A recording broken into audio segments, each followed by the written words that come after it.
Hello students, welcome back to my channel Shiksha competition. और आज का हमारा जो टॉपिक है ये है बौद्ध धर्म और जैन धर्म। जैन और बौद्ध धर्म से संबंधित जो भी इम्पोर्टेंट क्वेश्चन बन सकते हैं प्रीवियस पेपर में आए हुए हैं और जो भी नए क्वेश्चन ऐड किए जा सकते हैं वो मैंने यहाँ पर कर लिए हैं।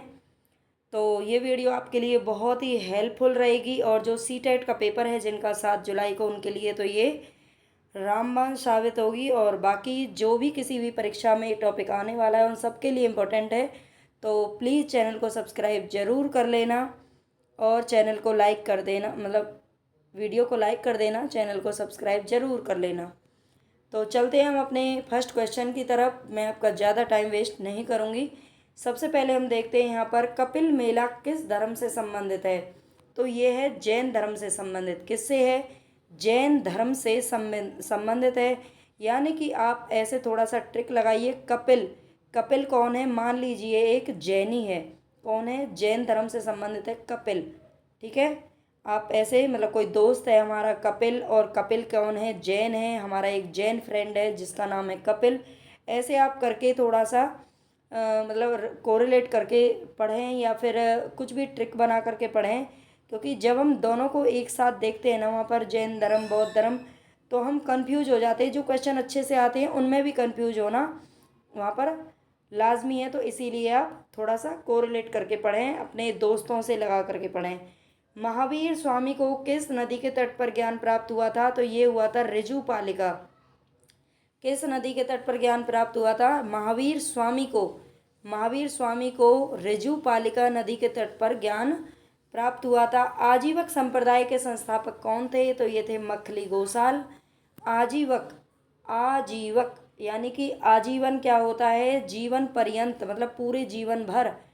तो आजीवक संप्रदाय के संस्थापक थे मखली गोसाल।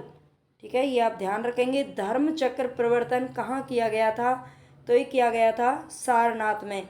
धर्म चक्र प्रवर्तन का मतलब है जो महात्मा बुद्ध थे उन्होंने अपना प्रथम उपदेश दिया था सारनाथ में। ये जो प्रथम उपदेश था, क्या था? प्रथम उपदेश।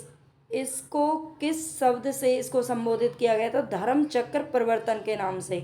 ठीक है, धर्म चक्र यानी कि धर्म को बदलने के लिए उन्होंने मतलब धर्म के चक्र का प्रवर्तन किया था। किसने?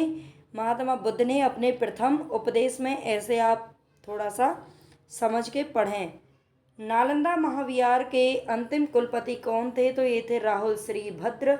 नालंदा महाविहार नालंदा का नाम आपने काफ़ी सुना होगा।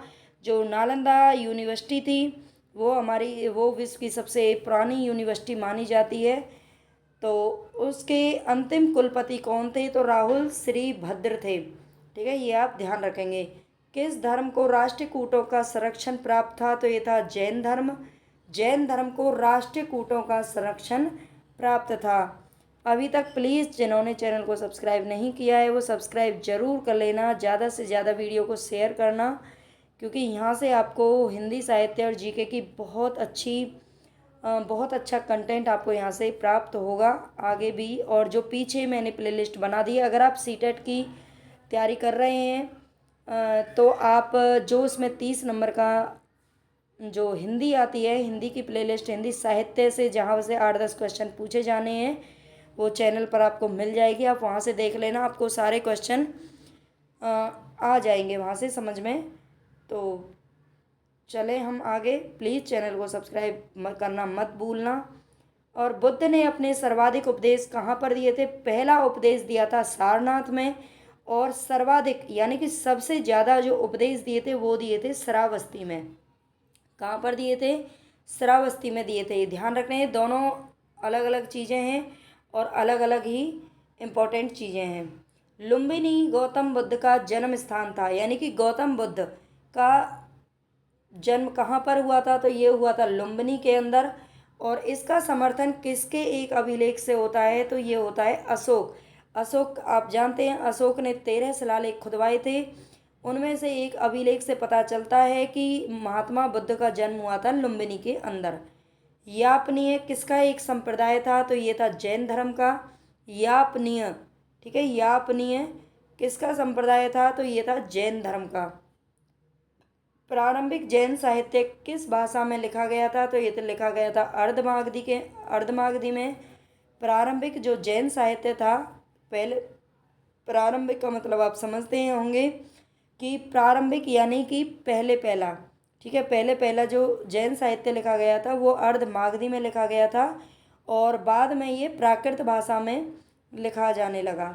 और जो बौद्ध धर्म के जो भी ग्रंथ थे, त्रिपिटक वगैरह, वो किस में लिखे जाते थे? वो पाली भाषा में लिखे जाते थे। बौद्ध धर्म का संबंध पाली से था और जैन धर्म का संबंध प्राकृत से था। ये भी आप ध्यान रखेंगे। 2 क्वेश्चन। बौद्ध संघ में भिक्षुनी के रूप में स्त्रियों के प्रवेश को अनुमति बुद्ध द्वारा कहाँ पर दी गई थी? तो ये दी गई थी वैशाली के अंदर। ये समझ लेना कि वैशाली क्या है, एक स्त्री है और उसको बुद्ध ने क्या दे दिया? परमिशन दे दी कि तुम भी बौद्ध संघ में आ सकती हो, है ना, वैशाली को। तो ऐसे करके आप याद रख लेना।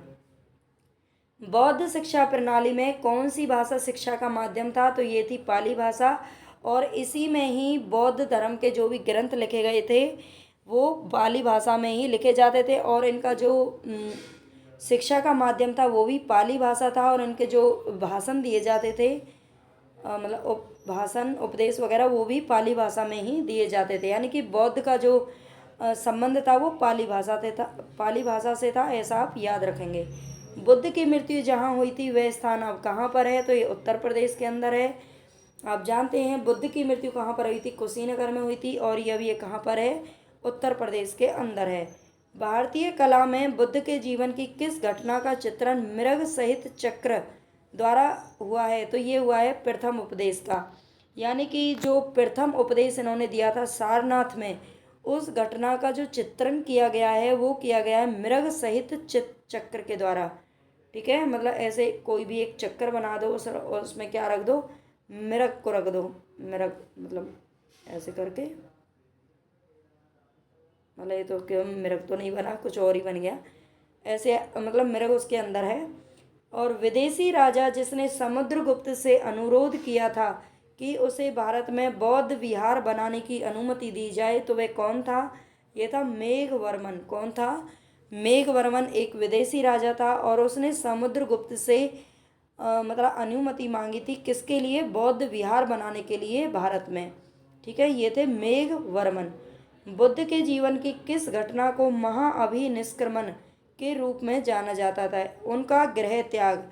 यानी कि महात्मा बुद्ध, आपने जाना होगा कि जो स्वामी विवेकानंद, स्वामी दयानंद, महात्मा बुद्ध, महावीर स्वामी, ये धीरे धीरे जब इनको क्या हो जाता था, ज्ञान प्राप्त हो जाता था, तो ये अपने घर को क्या कर देते थे? अपने गृह का त्याग कर देते थे। त्याग यानी कि अपने घर को छोड़ करके और अपने जिस धर्म से या फिर अपने प्रचार प्रसार के लिए ये पूरे मतलब देश विदेश में क्या करते रहते थे? घूमते रहते थे, ठीक है, अपने प्रचार करने के लिए, अपनी भाषा का, अपने धर्म का या जो भी है, ठीक है। तो और जब इन्होंने गृह त्याग किया था तो जो बुद्ध के जीवन की 4 मेन घटनाएं हैं तो उनको किस किस नाम से जाना गया है वो इम्पोर्टेंट है। अभी हमने पीछे देख लिया है 1-2 को, और ये है इनकी घटना एक और, महाअभिनिष्क्रमण। महाअभिनिष्क्रमण, निष्क्रमण का मतलब तो आप समझ जाएंगे, निष्क्रमण यानी कि निकलना। तो ये किसके रूप में जाना जाता है? उनके गृह त्याग के रूप में। किस जैन सभा में अंतिम रूप से श्वेतांबर आगम का संपादन हुआ? तो ये हुआ वल्लभी के अंदर।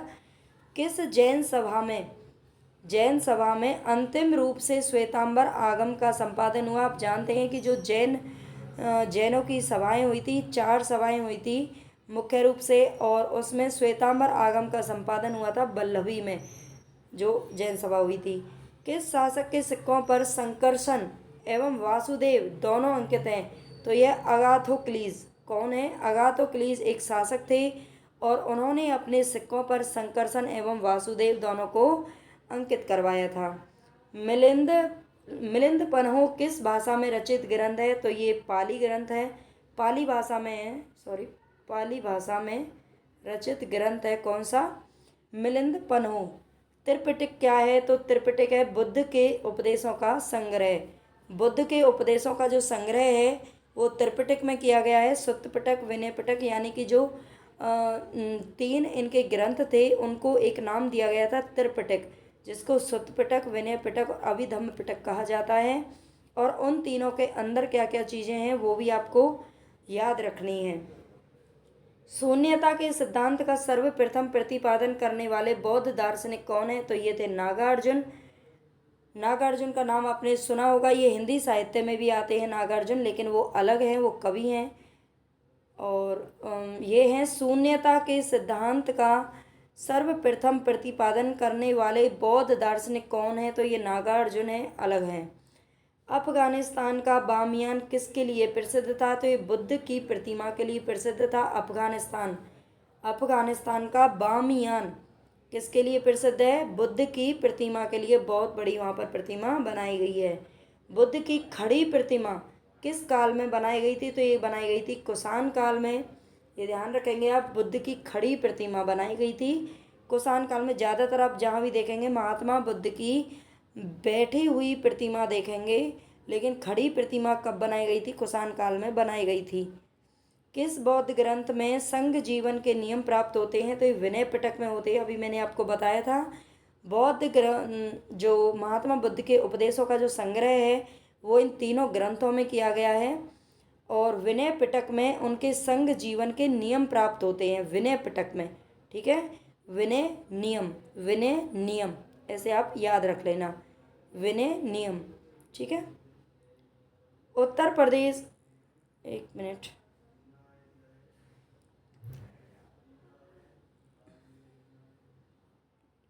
क्या हुआ? एक मिनट।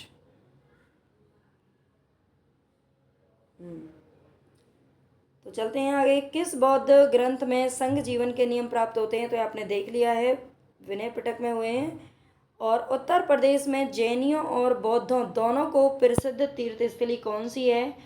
दोनों की प्रसिद्ध तीर्थस्थली है एक ही, कौशाम्बी।